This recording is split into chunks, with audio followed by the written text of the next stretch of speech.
In this video, we are going to be diving a little bit deeper into nodes and what they can do. One of the first things I'm going to do is import one of the renders from the Art of Science contest. I don't recommend you follow along with this specific file because it's quite big. First, we're going to talk about how to deal with a file like this. One thing you might be tempted to do right away is to rotate the object so that it's in landscape orientation, like our camera view. However, I wouldn't recommend that, because when we go into geometry nodes, it's important to pay attention to the original X, Y, and Z axes and locations when filtering by particle location. You can see towards the bottom of the object, there's this unconnected ring. One thing that's useful in Blender is that one grid square tends to be one unit.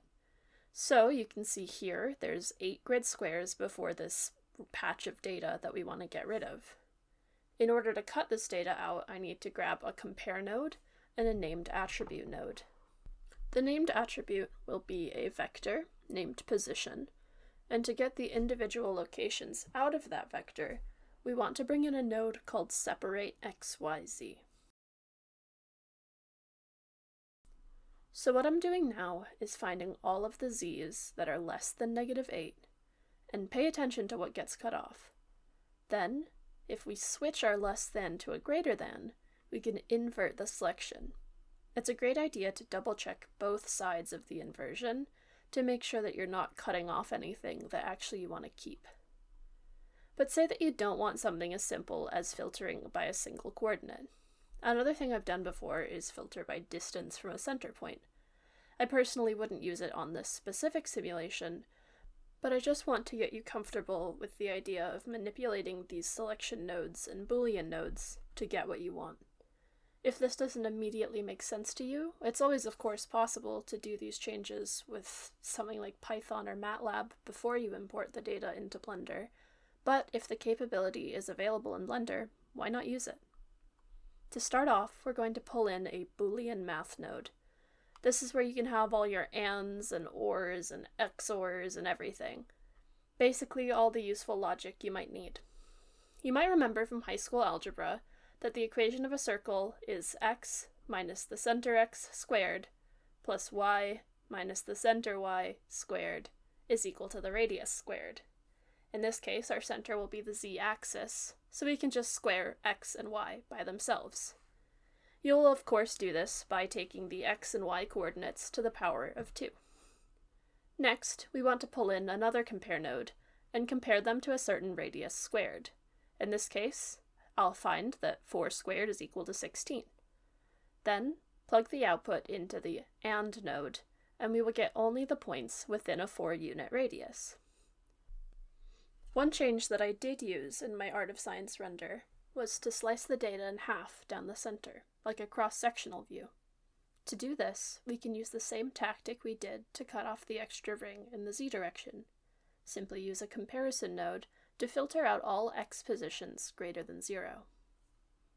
I also decided while editing this video that I wanted you to be able to use polar coordinates, or at the very least customize what fraction of a point cloud that you want to remove in a cross-sectional view. So here I'm just showing a set of nodes I prepared beforehand, and I'll walk you through how I set them up. To do a polar coordinate point removal, you want to remember that an angle in polar coordinates is the inverse tangent of y over x in Cartesian, or x over y since our data is symmetrical. Here I'm showing you how to do that with Blender's nodes. You might know the drill by now. We're going to use a compare node and take the arc tangent of everything that is greater than 0 radians.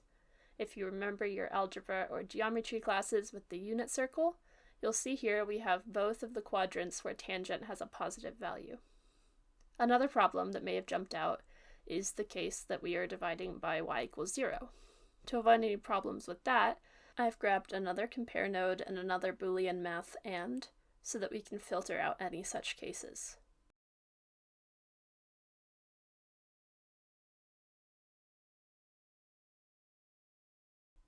The next problem that we might run into is that our shape is symmetrical along the x-axis, so we're always going to get 2 chunks of particles in those opposite quadrants. To fix this, we can grab another AND and filter out any y values that are less than 0. So here you can see this is a great solution for if we want less than 180 degrees of the particles, but what if we want more than half of them? The solution for that is the not node. Using the not node, we'll simply invert a selection to give you the other piece of your selection. Finally, if we want to make sure that our cut is symmetrical along one of the axes, I'm going to show you how to create a configuration where you can select for all points between two values. Here, I simply grab another compare node, just as I filtered out for angles greater than 0 radians. Now I can select for all angles between 1 and -1 radians. If you want to have that threshold be symmetrical around 0, you can create a value node and multiply it by -1 using a math node. Then, you plug the original value into one of your compare nodes, and the negative into the other one. Now you should be good to go. Back to the rest of the video. Next, I want to show you a way to deal with arrangements that are too uniform. For this, we can use the random value node. I'm choosing -0.1 and +0.1 as my bounds for this value, but it really depends on the data itself. Use a vector math node to add our random value to the existing position coordinates. This random value is, of course, customizable. If you want to add a lot of variation in one direction, or is not much to the others, we can use the scale node and exaggerate or minimize the randomness in each direction. Finally, we can use a random value to filter out for a random fraction of the particles. I've gone over this technique in a previous video, but I'd like to add that you can also filter out by attributes like size factor or emission. If I want to cut a bunch of particles without making a huge change to the final image, I'll often filter out anything smaller than a certain threshold. One organizational tip I have is that if your space is feeling cluttered, you can highlight a group of nodes, right-click, and then choose Group, or just hit Ctrl-G. Anything you might want to change from outside this node group, we can connect to the group input node.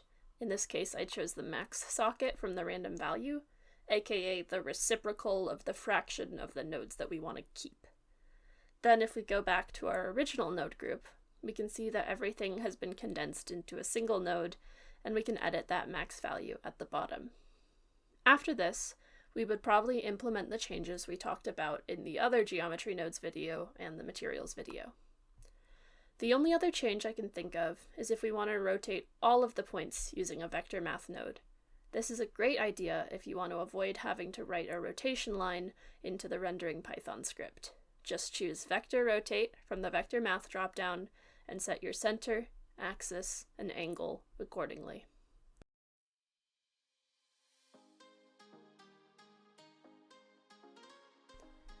Another file that required some tricky node editing was from the voxelization MATLAB script. Basically, I had used the fill option on the voxelized STL, and there were so many points that we would never see just hiding below the surface layer. Since the shape was a cone, I was able to use the same filter by radius trick as before, but with a varying threshold. Here's how I did it. On the screen, I'll show footage of me applying this effect using geometry nodes, as I explain the math behind it. First, I went into the side view and started counting squares. When I'm this far zoomed out, one square is equal to 10 units. At its base, the cone has a diameter of 265 units and a length of 700. If we assign the central axis of the cone to be the x-axis, the central cross-section that we're looking at can be defined by a line with a y-intercept of 132.5 and an intercept at 700. This would give it a slope somewhere between -0.18 and -0.19. From this, we can see that the cone is defined by the following relation. The radius of the surface is 132.5 plus -0.18 times the x distance from the base of the cone. To center our cone on Blender's x-axis, we must subtract around 130 units from the z and y coordinates. Then, to get to the radius, we use Pythagoras, so we square, add, and then square root those new y and z coordinates. To get our comparison equation, I added a y-intercept of 130, followed by a multiplication by negative 0.18 node. The keen eye will notice that I should have applied these nodes in the opposite order, but I was unfortunately not so observant at the time. I eventually solved this issue by using the value negative 700 in the space for my y-intercept. This worked out, as 130 divided by negative 0.18 is 722. The final step was to add the base layer back in. To do this, I took the points with x position less than 2, and I superimposed the two selections onto each other using the Boolean math OR node. You can see that I used the same method to preserve the layers closest to the tip of the cone as well. That's everything for this video. See you next time.